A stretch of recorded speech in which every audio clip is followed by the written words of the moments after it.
Je m'appelle Jean-Pierre Lefebvre. J'ai 68 ans et, pendant 31 ans, j'ai conduit des bus scolaires sur les routes sinueuses et enneigées de la Haute-Savoie. Ces mains fatiguées ont agrippé le volant à travers les blizzards, les tempêtes de givre et tout ce que les hivers alpins pouvaient m'infliger. J'ai pris ma retraite il y a 5 ans, quelques mois seulement après que ma femme, Françoise, a perdu sa bataille contre le cancer. Papa, tu ne peux pas rester seul ici en Savoie. Viens vivre avec nous à Nantes. Le climat est plus doux et tu seras entouré de ta famille. Mon fils, Benoît, a prononcé ces mots avec une telle chaleur dans la voix. Il était venu tout droit de Loire-Atlantique pour les obsèques de Françoise, et il est resté une semaine de plus pour m'aider à trier ses affaires. Chaque pull que je pliais, chaque photographie que je retrouvais me donnait l'impression de la perdre une seconde fois. J'ai accepté. Que pouvais-je faire d'autre? La maison me semblait immense sans elle. Chaque pièce résonnait de souvenirs que je n'étais pas prêt à affronter seul. J'ai vendu notre pavillon à Annecy, la maison où j'avais élevé mon fils, où Françoise et moi avions construit 35 ans de souvenirs. La vente à Pos a rapporté 150 000 €. En combinant cela avec mes économies de retraite et le petit capital d'essai de Françoise, j'avais environ 90 000 € de côté. Ce n'était pas une fortune, mais c'était mon filet de sécurité, ma garantie pour les années qu'il me restait. Mon fils et sa femme, Nathalie, avaient une belle maison à Rezé, juste aux portes de Nantes. Ils avaient aménagé le sous-sol en un petit studio pour moi. Il y avait ma propre salle d'eau, une kitchenette et assez d'espace pour mes meubles. J'étais reconnaissant. Vraiment. Dès le premier mois, j'ai insisté pour contribuer. Je donnais à mon fils 1 500 € par mois sur ma pension. C'est la majeure partie de ce que je percevais de ma retraite de base et de ma complémentaire. Papa, tu n'as pas besoin de nous donner autant, disait-il la première fois que je lui ai tendu le virement. Bêtise. Je vis sous ton toit, je mange à ta table, j'utilise ton électricité. C'est la moindre des choses. Il n'a plus discuté après ça. En fait, après quelques mois, il a cessé d'en parler. L'argent était devenu un acquis. Ma routine était simple. Je me levais tôt, je préparais le petit déjeuner pour tout le monde et j'accompagnais mon petit-fils, Léo, à l'école quand il ne pleuvait pas trop. Léo avait 8 ans à l'époque, un petit garçon vif qui adorait les dinosaures et posait 1000 questions. Après l'école, je l'aidais pour ses devoirs, nous jouions aux jeux vidéo, et je lui racontais des histoires sur l'époque où je conduisais mon bus dans le brouillard savoyard si épais que je ne voyais même pas le bout de mon capot. Ma belle-fille, Nathalie, était polie mais distante. Elle travaillait énormément dans une agence de communication du centre-ville, et quand elle rentrait, elle était souvent trop épuisée pour discuter. J'essayais de ne pas le prendre personnellement. Les jeunes ont des vies bien remplies. C'est un jeudi matin, fin octobre, que tout a basculé. La pluie tombait dru, cette pluie nantaise implacable qui vous transperce jusqu'à Pos, aux os. Mon fils avait pris sa journée, ce qui était inhabituel. J'ai entendu des voix dans le salon, la sienne et celle d'un autre homme, plus grave, plus autoritaire. Je pliais du linge dans mon studio quand la curiosité l'a emporté. Je suis monté discrètement, ne voulant pas déranger. En arrivant en haut, j'ai entendu des mots qui ont glacé mon sang. Écoute, Benoît, il me faut 40 000 € pour sauver le restaurant. Si je ne les ai pas d'ici la fin du mois, je perds tout. C'était le père de Nathalie qui parlait, Monsieur Girard. Je l'avais rencontré quelques fois. Il possédait une brasserie vieillissante à Saint-Nazaire, le genre d'endroit qui existait depuis des décennies mais qui ne dégageait plus aucun bénéfice. La réponse de mon fils a suivi, décontractée, presque désinvolte, comme s'il parlait de la météo. Ne t'inquiète pas pour ça. Je vais piocher dans le compte de mon père. Il a largement de quoi faire. Il ne remarquera même pas si je déplace un peu d'argent. J'ai serré le cadre de la porte si fort que mes articulations sont devenues blanches. Le compte de son père. Déplacer de l'argent. J'ai eu l'impression de recevoir un coup de poing à l'estomac. De toute façon, il est plein de fric. Tout cet argent de sa vente et de sa retraite qui dort là. Qu'est-ce qu'il va en faire à son âge? C'était la voix de Nathalie. Je ne l'avais jamais entendu parler de moi comme ça, comme si mes économies de toute une vie, le fruit de 30 ans de réveil à Pos, aube sur des routes verglacées, n'étaient que de la monnaie de poche. J'ai dû faire un bruit car la conversation s'est arrêtée net. Il y a quelques Pos, a demandé le père de Nathalie. J'ai entendu des pas approcher. Je suis redescendu dans mon studio aussi silencieusement que possible, le cœur battant si fort que j'étais sûr qu'il pouvait l'entendre. Dans ma chambre, je me suis assis sur le bord du lit et j'ai regardé mes mains. Elles tremblaient. Ces mains qui avaient transporté en sécurité des milliers d'enfants pendant 31 ans tremblaient à cause des paroles de ma propre famille. Plein de fric, il ne remarquera rien. J'ai sorti mon téléphone et je me suis connecté à mon application bancaire. Mon compte affichait 82 416 €. J'avais dépensé un peu au fil des ans pour des cadeaux pour Léo, pour participer aux frais de la maison au-delà de mon forfait, mais l'essentiel était là. Ma sécurité, ma dignité. J'ai parcouru les réglages de mon compte jusqu'à trouver ce que je cherchais. J'ai retiré mon fils de la liste des mandataires. Quand Françoise était malade, je l'avais ajouté, au cas où, pour que Eapos, il puisse gérer si quelque chose m'arrivait pendant que je m'occupais d'elle. J'avais oublié de changer cela. La réalité m'a frappé, il avait un accès total à mon argent. Pendant 5 ans, il aurait pu prendre ce qu'il voulait. L'avait-il déjà fait? J'ai vérifié l'historique sur plusieurs mois. Rien d'inhabituel, mais l'intention était là. Il prévoyait de me voler 40 000 € sans même m'en parler.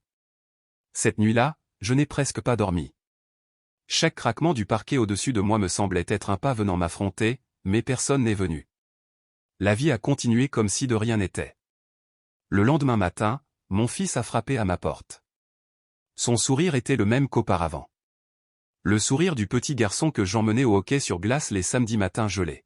« Salut papa. Je me demandais si tu pouvais me donner un coup de main. Le restaurant de mon beau-père traverse une mauvaise passe, et il a besoin d'un prêt à court terme. Je me suis dit que Eapos, avec tes économies qui dorment, tu pourrais peut-être aider la famille. » J'ai scruté son visage, cherchant une trace de honte, une reconnaissance du fait qu'il demandait les économies de ma vie. Je n'ai rien trouvé d'autre qu'un sourire facile et impatient. « On parle de combien ?» ai-je demandé en gardant une voix neutre. « Environ 40 000 €. Mais on te rembourserait, bien sûr. D'ici 1 an ou 2. 40 000 €. La moitié de tout ce que je possédais. J'ai besoin de réfléchir, ai-je dit. Son expression s'est crispée un instant. Un éclair de frustration vite caché derrière un autre sourire. Bien sûr, papa.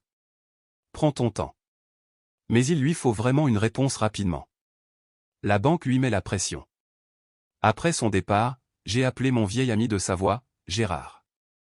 Nous avions conduit des bus ensemble pendant 20 ans avant qu'il ne prenne sa retraite près de Thonon. Jean-Pierre, ce qu'ils font n'est pas correct, a dit Gérard après que je lui ai expliqué la situation.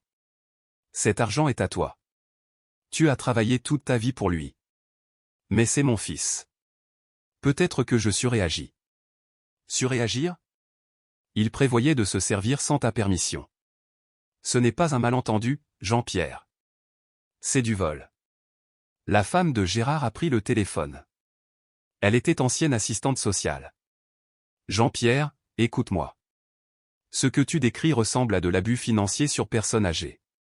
Ça arrive beaucoup plus souvent qu'on ne le pense, et c'est presque toujours la famille. Tu dois te protéger. Ces mots sont restés gravés en moi. Abus financier. J'avais déjà entendu le terme, mais je n'aurais jamais imaginé qu'il s'appliquerait à moi, à ma propre chair. Ce week-end-là, j'ai pris une décision. J'ai pris le tramway jusqu'au centre-ville de Nantes et j'ai ouvert un compte dans une banque totalement différente. J'y ai transféré tout mon argent, sauf 5 000 € laissés sur l'ancien compte. Si mon fils vérifiait le solde, il verrait qu'il ne restait presque rien. J'ai aussi commencé à chercher des appartements. Rien de luxueux, juste un petit T2 ou un studio dans les environs. Les prix m'ont choqué. La région nantaise était devenue si chère. Mais il y avait quelques options vers Saint-Nazaire ou dans les quartiers périphériques, là où ma pension pourrait suffire. L'explosion est arrivée plus vite que prévu. Papa, qu'est-ce qui se passe avec ton compte d'épargne?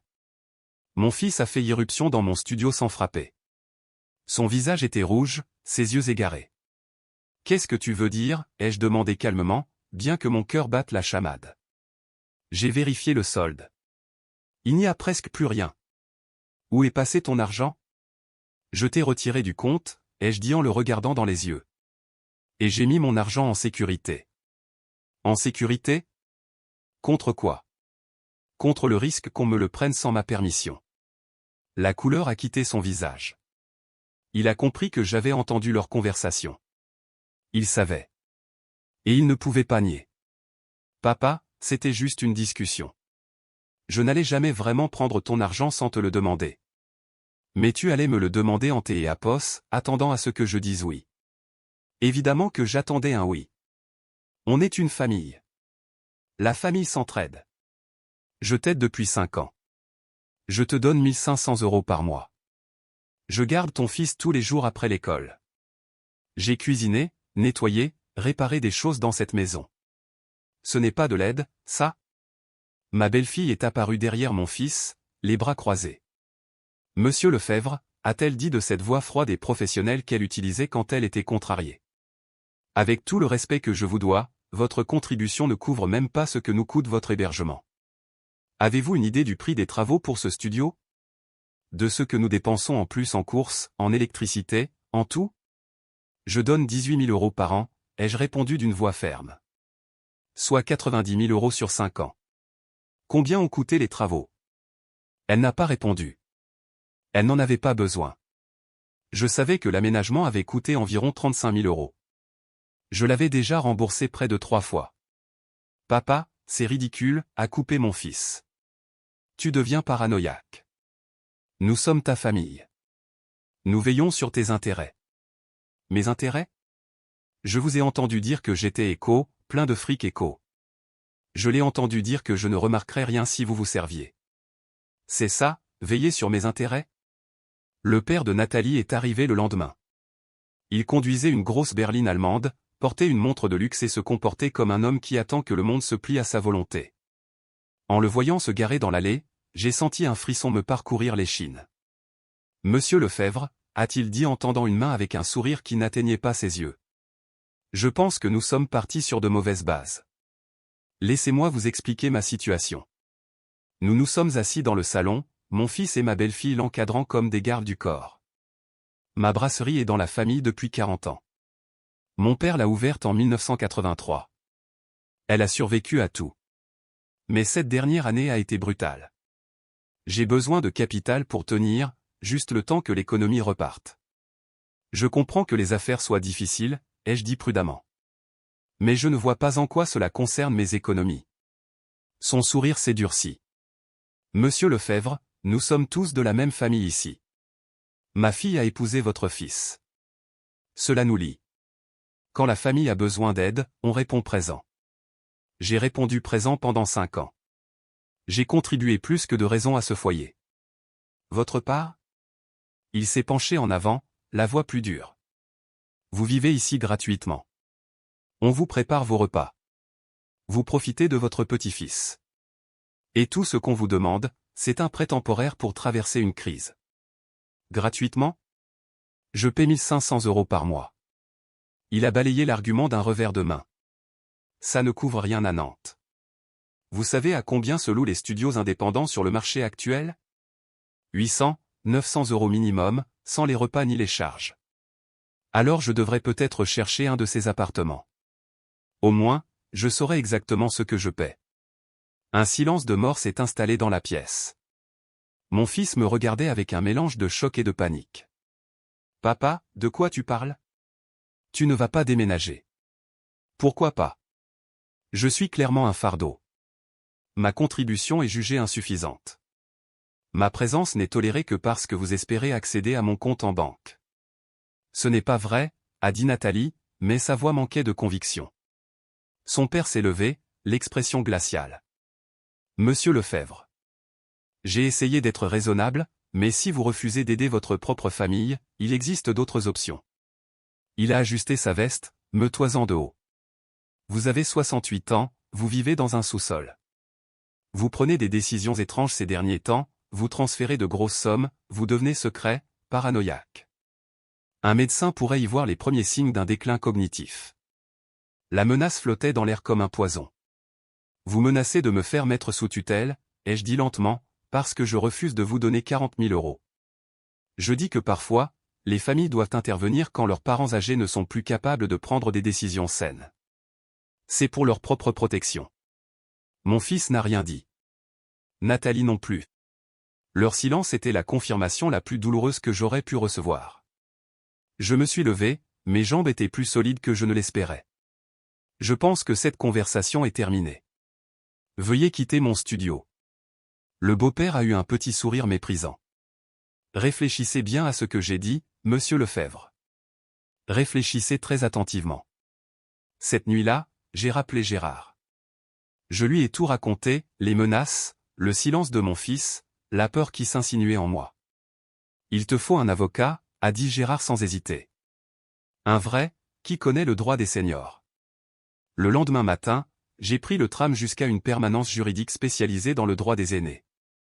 L'avocate qui m'a reçu était une jeune femme nommée Maître Lefort, environ 35 ans, le regard vif et un ton très direct. Monsieur Lefebvre, ce que vous décrivez est un cas d'école d'abus financiers et de coercition, a-t-elle dit après avoir écouté mon histoire. Les menaces concernant une mise sous tutelle sont particulièrement graves. Est-ce qu'ils peuvent vraiment le faire? C'est extrêmement difficile sans preuve solide d'une altération des facultés mentales. Vous êtes clairement lucide. Vous gérez vos comptes et vivez de manière autonome. Aucun juge ne prendrait leur demande au sérieux. Mais s'ils essaient, nous riposterons. Je vous recommande de faire établir un bilan cognitif complet par un gériatre indépendant, de mettre à jour votre testament et vos directives anticipées pour exclure toute personne ayant un conflit d'intérêts, et de tout documenter. Chaque conversation, chaque menace, chaque interaction. J'ai suivi ces conseils à la lettre. J'ai passé des tests avec un spécialiste à l'hôpital qui a confirmé que j'étais en excellente santé mentale pour mon âge. Maître Lefort m'a aidé à modifier mes documents légaux, désignant Gérard et sa femme comme contact d'urgence et mandataire au lieu de mon fils. 2 semaines plus tard, j'ai trouvé un appartement. C'était un petit 2 pièces à Saint-Nazaire, au 3e étage d'un immeuble calme près du port. Le loyer était de 750 € par mois, ce qui rentrait parfaitement dans mon budget. La propriétaire, une dame d'origine vietnamienne nommée Madame Nguyen, me rappelait Françoise par son sourire doux. J'ai commencé à faire mes cartons en secret, attendant le bon moment pour partir. Mais mon petit-fils compliquait tout. « Papy, pourquoi tout le monde est toujours en colère ?» m'a-t-il demandé un après-midi alors que nous construisions un vaisseau spatial en Lego. « Des problèmes de grand, mon bonhomme. Rien dont tu doives t'inquiéter. C'est à cause de l'argent ? Maman et papa parlent beaucoup d'argent. Et papy Vincent dit des méchancetés sur toi. J'ai posé la brique que je tenais. Quel genre de méchanceté ? Il dit que tu es égoïste. Il dit que les vieux qui ne partagent pas finissent tout seuls. Il dit qu'il connaît un docteur qui peut t'obliger à partager. Mon sang est né à Pos, a fait que et à Pos, un tour. Il parlait de ça devant un enfant, discutant de leur plan pour me faire déclarer incapable devant Léo. Écoute-moi, ai-je dit en me mettant à sa hauteur. Les adultes ne sont pas toujours des apos, accord. Mais quoi qu'il arrive, je serai toujours ton papy et je t'aimerai toujours. D'accord. Il a hoché la tête, mais je voyais bien la confusion dans ses yeux. 2 jours plus tard, j'ai déménagé. J'ai attendu que tout le monde soit au travail ou à l'école pour appeler les déménageurs. Ça n'a pas pris longtemps. L'essentiel de mes possessions tenait dans quelques cartons.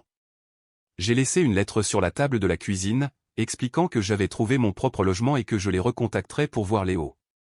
Les appels ont commencé dans les heures qui ont suivi. « Papa, où tu es ? Ton studio est vide. Qu'est-ce qui se passe ? » J'ai laissé sonner. « Monsieur Lefebvre, c'est incroyablement irresponsable. Réfléchissez à ce que vous faites. Supprimez. Papy, où tu es parti ? Maman pleure et papa crie au téléphone. C'est à celui-là que j'ai répondu. Je vais bien, Léo. J'ai juste pris mon propre appartement. Tu pourras venir me voir quand tu voudras. Le harcèlement a duré des jours. Mon fils oscillait entre la colère et les supplications.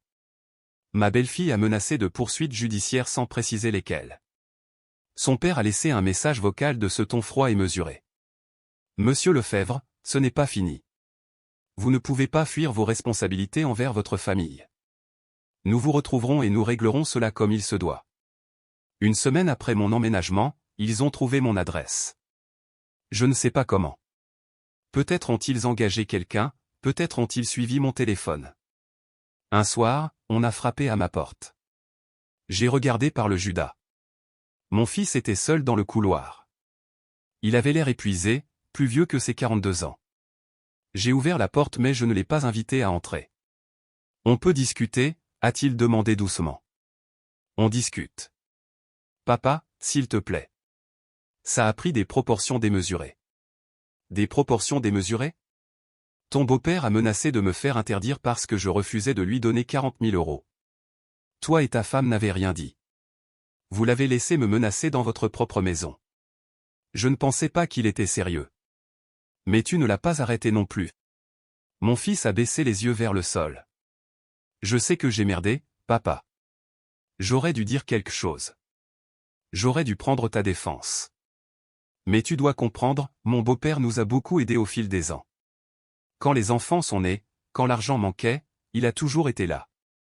Et maintenant, il attend que je lui renvoie l'ascenseur. C'est compliqué. Et qu'est-ce qui est compliqué? Explique-moi. Parce que de là où je suis, on dirait que tu étais prêt à me sacrifier juste pour lui faire plaisir. Il n'a pas eu de réponse. J'ai fermé la porte. Les semaines suivantes ont été les plus dures de ma vie. Léo me manquait terriblement. La routine me manquait. Mais chaque fois que je me sentais faiblir, je me rappelais ces mots, il est plein de fric, il ne remarquera rien. Maître Lefort me tenait informé. Apparemment, le beau-père s'était renseigné sur les procédures de tutelle, consultant des médecins. Mais sans aucune preuve d'altération mentale, il n'avait rien. Ils espèrent que vous allez craquer, a dit l'avocate. Que l'isolement vous brisera. Ne les laissez pas faire. Je me suis investi dans mon nouvel appartement pour en faire un vrai foyer. J'ai acheté quelques meubles, accroché des photos, installé un petit coin bricolage pour réparer des pendules ou de l'électronique, des petits projets pour garder mes mains occupées et mon esprit vif. Madame Nguyen, ma propriétaire, est devenue une amie inattendue. Elle m'apportait parfois des soupes faites maison, et nous parlions de nos vies. Elle avait perdu son mari 10 ans plus tôt et avait élevé 3 enfants seuls. Elle comprenait la solitude. Votre famille, a-t-elle dit un soir, ils ne vous voient pas tel que vous êtes. Ils voient ce qu'ils attendent de vous. Elle avait raison. Pendant 5 ans, j'avais été, le vieux utile, au sous-sol, le baby-sitter, le cuisinier, le virement mensuel. Jamais une personne avec ses propres besoins, sa propre dignité. La confrontation que je redoutais a eu lieu début décembre. Mon fils m'a appelé pour m'inviter au repas de Noël. Une offre de paix, disait-il. On veut oublier tout ça, papa. Repartir à zéro pour Léo. J'ai accepté de venir, même si mon instinct me disait que c'était une erreur. Le jour de Noël était gris et pluvieux, un hiver typique de l'Atlantique. J'ai pris 2 bus pour aller chez eux, avec un sac de cadeaux pour Léo. En entrant, la première personne que j'ai vue était le père de Nathalie, assis dans le salon, un verre à la main, m'observant de ses yeux calculateurs. C'est une réunion de famille, a dit mon fils en voyant ma mine. C'est normal qu'il soit là. J'ai failli faire demi-tour. Mais Léo a dévalé les escaliers et s'est jeté dans mes bras. Papy. Tu es venu. Tu m'as trop manqué. Je suis resté pour lui. Le dîner était tendu. La conversation était hachée, ponctuée de longs silences et de regards fuyants. Je sentais le beau-père m'observer, attendant son moment. C'est arrivé après le dessert. Monsieur Lefebvre, a-t-il dit en posant son verre. Cette situation familiale a assez duré. Il est temps de discuter comme des adultes raisonnables. Je suis d'accord. Alors soyons clairs, je ne vous prêterai pas 40 000 euros. Je ne vous prêterai rien du tout. Mon argent m'appartient et il le restera. Sa mâchoire s'est contractée. Vous savez, monsieur Lefebvre, l'entêtement est souvent un signe précurseur de démence. L'incapacité à entendre raison, la paranoïa, le fait de s'isoler de sa famille. J'ai une attestation d'un gériatre de l'hôpital affirmant que je suis en parfaite santé cognitive, ai-je répliqué calmement. Elle date du mois dernier. Vous voulez la voir? La table est devenue silencieuse. Quoi? A demandé mon fils. J'ai aussi une avocate, ai-je continué. Elle est spécialisée dans les cas d'abus sur seniors. Elle a documenté chaque menace, chaque tentative de pression pour me soutirer mes économies. Si vous poursuivez cette voie de la tutelle abusive, je porterai plainte pour harcèlement et tentative d'extorsion. Tu ne peux pas être sérieux, a dit Nathalie. On est ta famille. La famille n'essaie pas de dépouiller quelque Éapos, de son autonomie parce qu'il refuse de donner son argent. La famille ne parle pas de mise sous tutelle devant un enfant de 8 ans. Son père s'est levé, le visage cramoisi. C'est absurde. Je voulais juste aider. La brasserie a besoin de fonds et vous avez de l'argent qui dort. Il ne dort pas. Il m'assure ma sécurité, mon indépendance et ma dignité. 3 choses que vous avez essayé de me voler. Mon petit-fils regardait depuis le couloir, les yeux écarquillés. Je détestais qu'il voie ça, mais je ne pouvais plus me cacher. Je m'en vais, ai-je dit en me levant. Léo, tu es le bienvenu chez moi quand tu veux, mais je ne remettrai plus les pieds dans cette maison. Je suis sorti sous la pluie fine de décembre. Mon fils m'a suivi. Papa, attends, s'il te plaît. Je me suis retourné. Quoi? Papa, je suis désolé. Vraiment désolé. J'aurais dû arrêter tout ça bien avant. J'aurais dû te protéger au lieu de suivre le mouvement. Alors pourquoi tu ne l'as pas fait? Il a regardé ses pieds, la pluie dégoulinant sur ses cheveux. Parce que j'avais peur. Mon beau-père nous a tellement aidés, je ne voulais pas le décevoir. Et je suppose que je t'ai pris pour un acquis. Je pensais que tu serais toujours là, que tu aiderais toujours, que tu dirais toujours oui. J'ai pensé à Françoise, à ce qu'elle dirait si elle était là. Elle voudrait que je lui pardonne. Elle croyait toujours aux secondes chances. Je t'aime, mon fils. Je t'aimerai toujours. Mais je ne peux plus te faire confiance. Et la confiance, une fois brisée, met très longtemps à se reconstruire. Il a hoché la tête, des larmes se mêlant à la pluie sur ses joues. Est-ce que je peux au moins t'amener Léo pour les visites? Bien sûr. Il n'y est pour rien dans tout ça. Les mois qui ont suivi ont été difficiles mais salvateurs. Mon petit-fils venait un week-end sur 2. Nous allions au bord de la mer, nous visitions les parcs de Saint-Nazaire, nous construisions des maquettes des Éapos, avions dans mon petit appartement. Ces visites étaient le soleil de ma semaine. Mon fils et moi nous parlions occasionnellement, de façon brève et polie. Il m'a appris que la brasserie de son beau-père avait finalement fermé ses portes et que celui-ci était reparti vivre dans Éapos.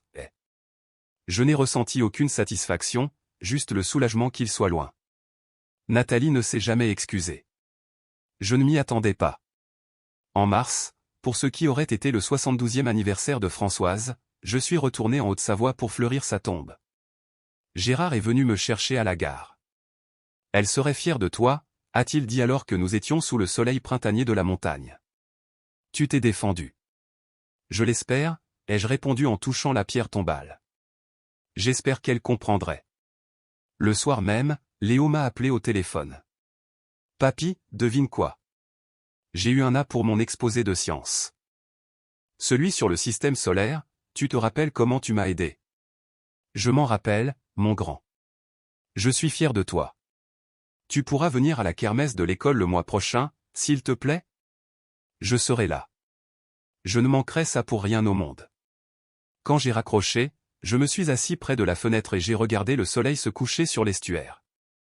À 68 ans, j'ai appris que la famille n'est pas seulement une question de sang. C'est une question de respect, d'honnêteté et de confiance. Mon fils m'avait trahi, mais il essayait de se racheter. Cela prendrait du temps, peut-être des années, mais la porte n'était pas totalement fermée.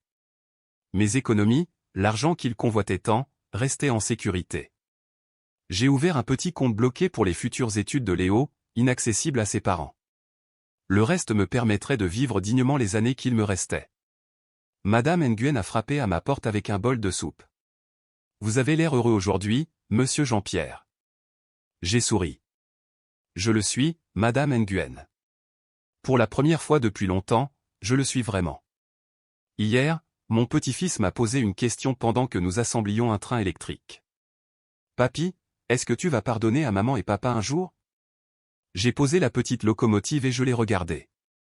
Pardonner est important, Léo. Ça empêche le cœur de devenir trop lourd. Mais pardonner ne veut pas dire oublier, et ça ne veut pas dire laisser les gens te blesser à nouveau. Alors tu leur pardonnes, mais tu es né à Pos, habite plus avec eux. Exactement. Je peux aimer ton papa et choisir quand même de vivre ma propre vie. Certaines choses, une fois cassées, ne redeviennent jamais comme avant. Mais ça ne veut pas dire qu'elles ne peuvent pas devenir quelque chose de nouveau. Il a réfléchi un instant. Je crois que je comprends. C'est comme quand j'ai cassé mon jouet préféré et que papa l'a recollé. Il marche, mais on voit toujours la fissure. C'est exactement ça, Léo. On voit toujours la fissure. Au moment où j'écris ces lignes, assis dans mon petit salon alors que la pluie de printemps tambourine contre les vitres, je pense à tout ce qui s'est passé, la trahison, les menaces, la découverte douloureuse que mon propre fils me voyait comme un simple distributeur de billets. Mais je pense aussi aux bonnes choses, mon amitié avec Madame Nguyen, mon lien renforcé avec mon petit-fils, ma liberté durement acquise. À 68 ans, j'ai appris que la dignité n'est pas quelque chose que l'on peut vous donner ou vous retirer.